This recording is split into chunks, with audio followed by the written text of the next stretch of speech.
Hello guys, welcome to new video and welcome है आपका RMS education. दोस्तों, आज हम पढ़ेंगे पार्ट टू। हमारा पार्ट टू किस सब्जेक्ट का है ये भी हम आगे पढ़ेंगे। तो ये हमारा है क्लास 11th का और फसल उत्पादन का। किस चीज़ का है ये है फसल उत्पादन का। ठीक है, क्लास 11th फसल उत्पादन का पार्ट टू का पार्ट टू है, सॉरी। पार्ट वन हमने पहले डाल दिया है और पार्ट एक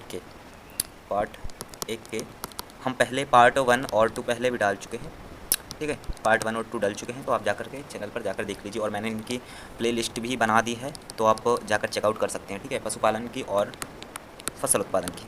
और आज आपको एक और चीज़ की वीडियो देखने को मिल जाएगी, वो है क्लास 12th की। जी हाँ दोस्तों, आपको 11th के साथ में 12th की भी देखने को मिल जाएगी, तो वो है आपको मिलेगी इंग्लिश की।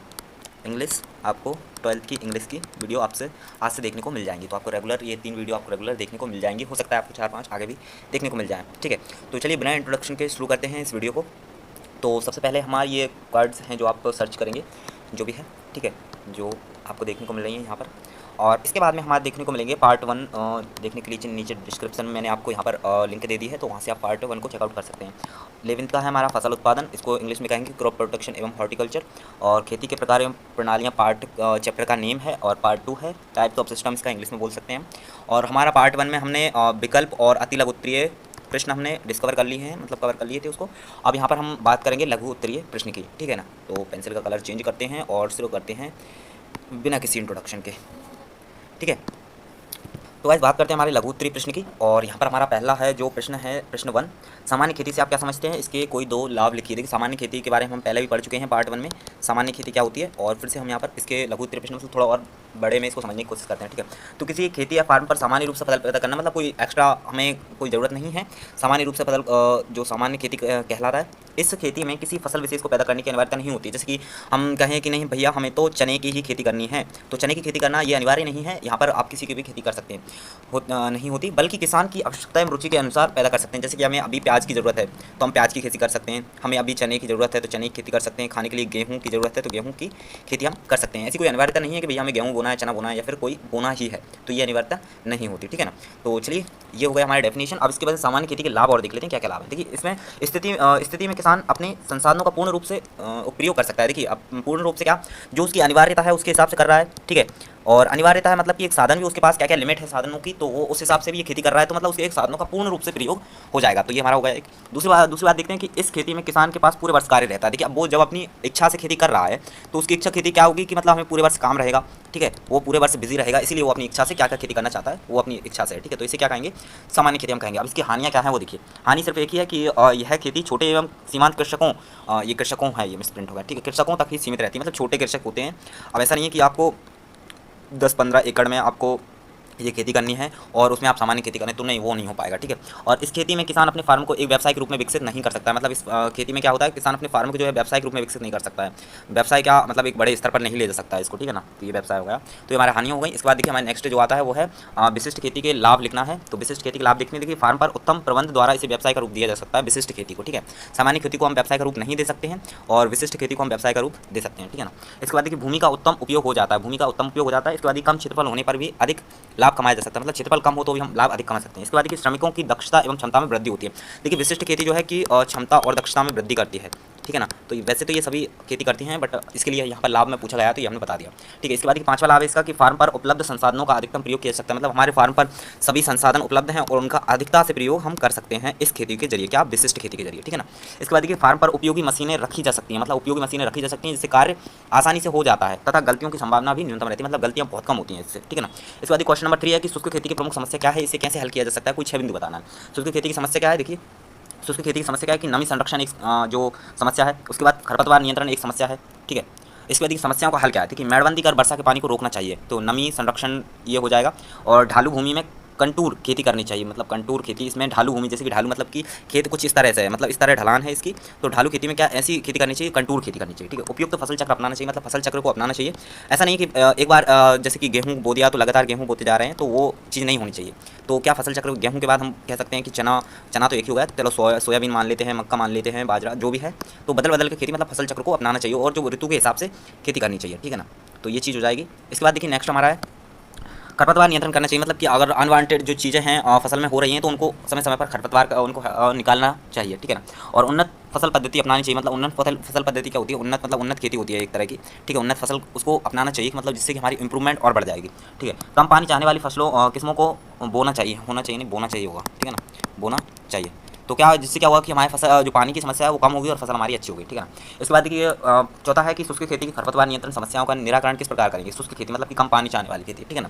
तो शुष्क क्षेत्रों में मुख्य रूप से घास कुल के खरपतवारों का प्रकोप होता है, मतलब घास जैसी जो होती है ना जो खरपतवार वो उगती है, ठीक है। तो यह नमी के साथ साथ पोषक तत्वों का भी अत्यधिक मात्रा में पोषण करती है, मतलब नमी ये क्या है, पानी को तो सोखती है और जो पोषक तत्व फसल को मिलने चाहिए वो ये खुद खा जाती है खरपतवार, ठीक है ना। तो वो चीज़ हो जाती है। इसके बाद देखिए खरपतवार की रोकथाम के लिए निराई अथवा रासायनिक दोनों ही विधियां अपनाई जा सकती हैं। निराई क्या है, निराई जैसे कि निराई गुड़ाई, हमने सुना होगा कि हम फसल से खरपतवार निकाल रहे हैं, जैसे कि यहाँ पर चारा उगा हुआ है उसको कुदाड़ी की सहायता से या फावड़े की सहायता से उसको रिमूव करना, या फिर रासायनिक जो रासायनिक कहते हैं हम कि रासायनिक पदार्थ आते हैं उनको छिड़काव करके उसको रिमूव करना। तो ये मेरे को बेस्ट नहीं लगता, ये ज़्यादा बेस्ट लगता है क्योंकि इसमें हमारी भूमि की उर्वरता भी बनी रहती है, ठीक है। तो ये हमें क्या करना चाहिए, खरपतवार को कुदाड़ी या फावड़े की सहायता से निकाल देना चाहिए। हालांकि मेहनत ज़्यादा लगती है लेकिन करना यही चाहिए, ठीक है ना, बाकी आपकी मर्जी। इसके बाद ये फसलों की पंक्तियों के बीच में मल्च का प्रयोग करके नमी संचय के साथ साथ खरपतवार में भी नियंत्रण किया जा सकता है। मल्च एक तरह का जो पौधे होते हैं, मतलब पौधे और वो होती है कि इससे हम क्या कर सकते हैं कि नमी को संरक्षित कर सकते हैं, ठीक है ना, नमी को संचय कर सकते हैं कि वो रुकी रहेगी तो पौधों को नमी मिलती रहेगी। इसके बाद देखिए पांचवा है कि डाइवर्सिफाइड फार्मिंग किसे कहते हैं, इस प्रकार की कृषि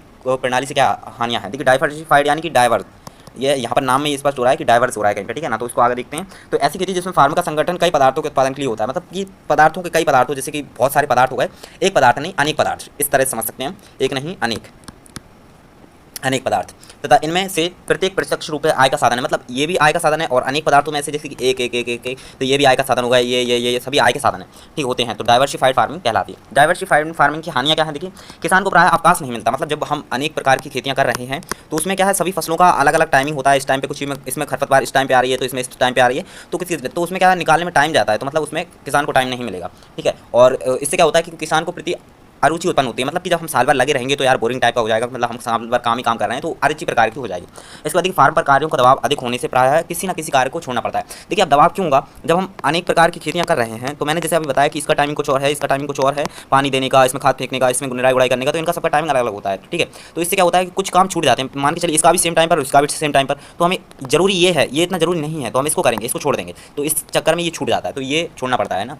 इसके बाद फार्म पर सभी अच्छे यंत्रों को रखना प्रायोगिक संभव नहीं है। देखिए अब हमने कहा कि भैया हम सभी का, जैसे कि हमारे जो यंत्र हैं उपयोगी, उन यंत्रों को हम अच्छी क्वालिटी में रखें। देखिए वैसे ही तो हमारी इतनी सारी फसल कर रहे हैं तो उसमें ज़्यादा आय की जो खर्च होगी, ठीक है। और फिर ये कह रहे हैं कि सभी अच्छे जो साधन होने चाहिए कृषि के, तो ये पॉसिबल नहीं है। तो इस चक्कर में क्या हो जाता है कि सभी यंत्रों को रखना प्रायोगिक रूप से संभव नहीं है, मतलब प्रैक्टिकली सोचें तो हम ये संभव नहीं है, ठीक है ना। इसके बाद देखिए चौथा है कि चूंकि फार्म पर अलग अलग तरह के कई पदार्थों का उत्पादन होता है, जैसे कि अनेक फसलों का मैंने बताया, तो अतः सभी पदार्थों का बिक्री हेतु समुचित मात्रा में उत्पादन नहीं हो पाता। कि मैं मान के चलिए कि हमें एक लिमिट है कि 4 कुंटल हम बेचेंगे, 4 कुंटल बिकेगा और हमारे पास उत्पादन हो रहा है 2 कुंटल का, तो वो बेचना संभव नहीं है, तो ये एक चीज़ हो जाएगी। इसके बाद देखिए कि मिश्रित खेती की 5 सीमा लिखी। मिश्रित खेती की सीमाएं क्या है वो देखते हैं। तो मिश्रित खेती की सीमा सभी सुविधाएं होने पर ही मिश्रित खेती की जा सकती है। जैसे कि देखिए मिश्रित खेती क्या होता है, चने की, गेहूं की, और यहाँ पर एक और चीज़ लेते हैं धनिया की, ठीक है। तो ये फेमस हमारे उदाहरण हो जाएंगे। तो इनकी खेती हम साथ साथ कर रहे हैं, तो सुविधा होने पर ही अब मान के चलिए कि चने में जो हमें यंत्र लगते हैं, जो चीज़ें उनमें उपयोग होती हैं वो होनी चाहिए, गेहूं में जो होती हैं वो होनी चाहिए, धनिया में जो होती है वो होनी चाहिए, तभी हम मिश्रित खेती कर पाएंगे, ठीक है। इसका एक और अच्छा उदाहरण देखकर हम समझेंगे अभी नेक्स्ट पॉइंट पर, ठीक है। तो देखिए अब यहाँ पर कि मिश्रित खेती के लिए अधिक क्षेत्र की आवश्यकता होती है। देखिए ये हमारा एक खेत है, ठीक है, इसके 3 भाग कर लेते हैं, मतलब 4 कर लेते हैं, 4 फसल हो रहा है, ठीक है। इसमें सरसों भी ले लेते हैं एक, ठीक है। ये हमारा चना, गेहूँ, सरसों और धनिया, ठीक है।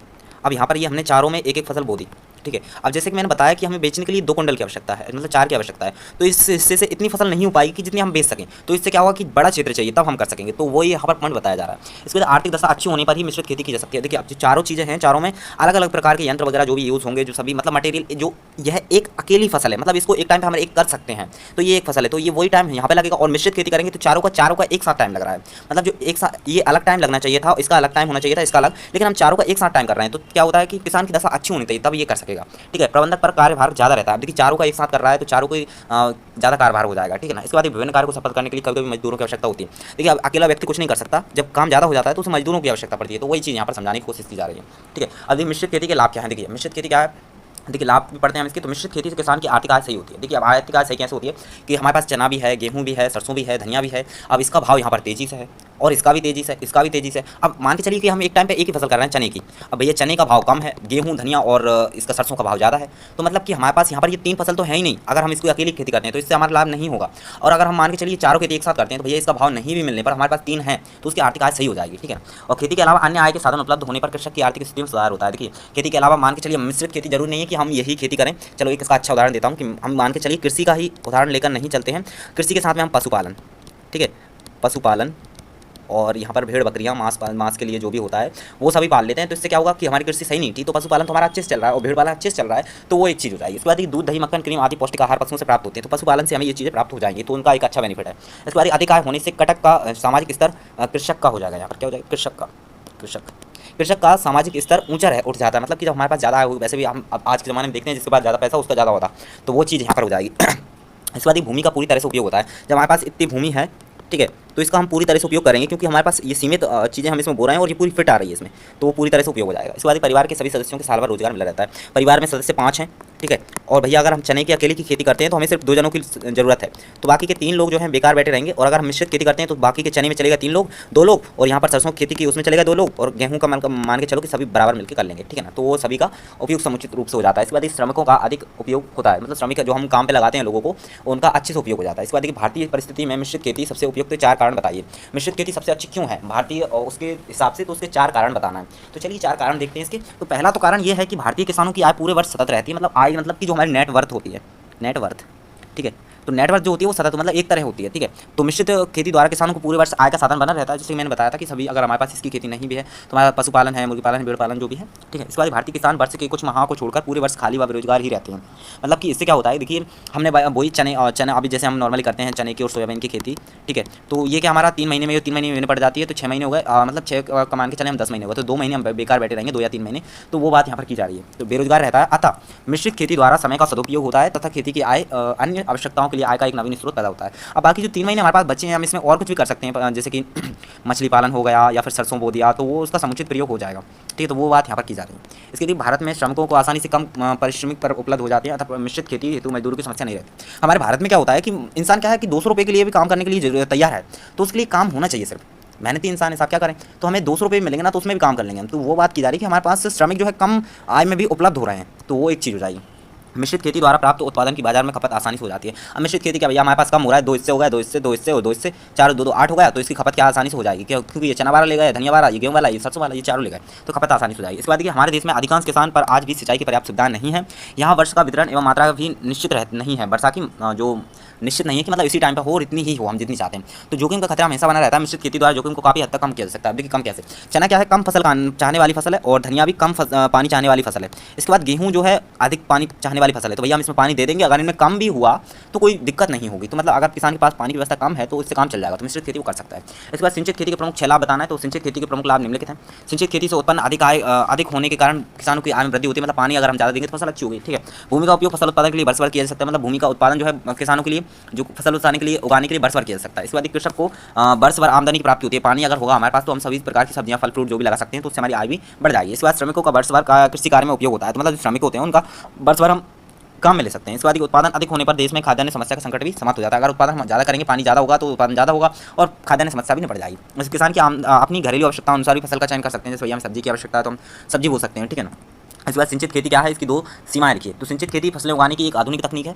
फसलों से अधिकतम उत्पादन प्राप्त करने के लिए फसलों की जल मांग को संकट काल में जल की आपूर्ति कृत्रिम सिंचाई के द्वारा पूरी की जाती है। बरसात नहीं हो रही है तो हमारे पास सिंचाई का साधन है तो हम उससे पूरी कर देंगे। इसको सिंचित खेती कहेंगे। सिंचित खेती की सीमाएं क्या है कि इस खेती के लिए सिंचाई की उचित साधनों का प्रबंध होना चाहिए। जैसे भैया मोटर होनी ही चाहिए, गड्ढे से अगर पानी निकाल रहे हैं, जल से निकाल रहे हैं तो भी मोटर होनी चाहिए, पाइपलाइन वगैरह सब कुछ, तो सब उचित साधन होने चाहिए उसके पास, ठीक है। इसके बाद किसान को फसल की जलमांग के संकट काल की आवश्यकताओं का पर्याप्त ज्ञान होना चाहिए। मतलब कि कब संकट काल होगा, कब क्या होगा तो उसका ज्ञान होना चाहिए, ठीक है। अन्यथा उचित समय पर सिंचाई न होने से उपज पर प्रतिकूल प्रभाव पड़ेगा। मतलब उपज पर प्रतिकूल प्रभाव पड़ेगा, मतलब अच्छी नहीं होगी फसल। इस बाद ये रेंचिंग खेती किसे कहते हैं, इसकी दो कमियां लिखना है। तो ऐसी खेती में प्राकृतिक वनस्पति का पशुओं द्वारा चारण किया जाता है। रेंचिंग खेती मतलब कि हमने भैया जंगल है, जंगल में हम पशुओं को द्वारा चारण करवा रहे हैं, ये रेंचिंग खेती हो गई। अब इसमें क्या होता है, हमें वनस्पति उगाने की जरूरत नहीं पड़ती, कोई खाद बीज डालने की जरूरत नहीं पड़ती, ये अपने आप उगती है, ठीक है ना। तो इसका पशुओं को द्वारा चारण किया जाता है।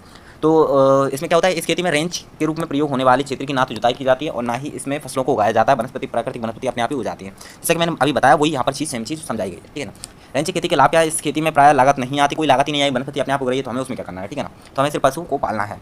इस बाद इस खेती में प्राय भूमि का उपजाऊपन बना रहता है, क्योंकि पशुओं के चारण करते समय उनकी मल मूत्र भूमि में मिलते हैं। जैसे कि हम जानते हैं कि जो पशुओं के मल मूत्र से जो है उर्वरक खाद बनता है, अगर वो वहीं पे करेंगे, खाएंगे करेंगे, तो उससे क्या हुआ, उनकी उर्वरक शक्ति भूमि की बनी रहेगी। इस बात की रेंचिंग खेती की कमियां क्या है कि उत्पादित फसल को संग्रहित नहीं किया जा सकता। आप चारे को भैया आप काट के संग्रहित नहीं कर सकते, ये इसकी कमियां हो गई। उसके बाद उत्पाद फसल की गुणवत्ता पर ध्यान नहीं दिया जाता, मतलब वनस्पति की फसल है वो तो कैसी भी उग सकती है, हम उसमें क्या कर सकते हैं, तो वो एक चीज़ है। इस बात जैविक खेती के सिद्धांत लिखना है, तो जैविक खेती के सिद्धांत उच्च गुणवत्ता वाले भोज्य पदार्थों का उत्पादन, उच्च गुणवत्ता मतलब अच्छी क्वालिटी के है ना, और मृदा की दीर्घकालीन उर्वरता में वृद्धि करना, मतलब मृदा ज़्यादा समय तक उसमें उर्वरता बनी रहे, जिसका ध्यान रखना।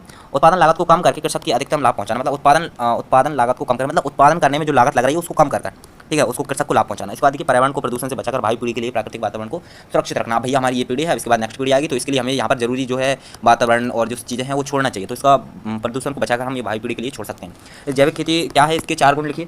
तो जैविक खेती कृषि की ऐसी पद्धति है जिसमें कृत्रिम उर्वरकों एवं रसायनों का प्रयोग फसल चक्र से दूर रखा जाता है, मतलब जैविक खेती में फसल चक्र का कोई काम नहीं है। ये खेती फसल चक्र फसल अवशेष पशुओं से प्राप्त खाद एवं विभिन्न कार्बनिक पदार्थों के प्रयोग पर टिकी है, मतलब कि ये किस पर टिकी है, पशुओं की उर्वरक पशुओं से जो उर्वरक खाद उत्पन्न होता है। तो जैविक मतलब जैविक खेती वही होगी कि जैविक तरीके से की जाना, उसमें रसायनों का कोई प्रयोग नहीं है, हाँ, ठीक है ना। तथा भूमि की उत्पादकता को बनाए रखने में, वृद्धि तत्वों की पूर्ति करने में व कीटों खरपतवारों के नियंत्रण के लिए जैव पीड़ित प्रणाली पर विश्वास करती है।